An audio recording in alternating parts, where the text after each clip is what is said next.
আমার নাম লাইবা। আমি একটি ছড়া বলবো। ছড়াটির নাম মুক্তি সেনা, লিখেছেন সুকুমার বড়ুয়া। ধন্য সবাই ধন্য, অশ্রু ধরে যুদ্ধ করে মাতৃভূমির জন্য। ধরল যারা জীবন বাজি, হলেন যারা শহীদ গাজী।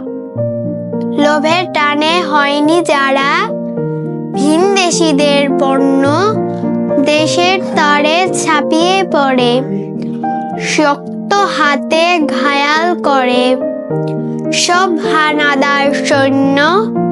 ধন্য ওরাই ধন্য।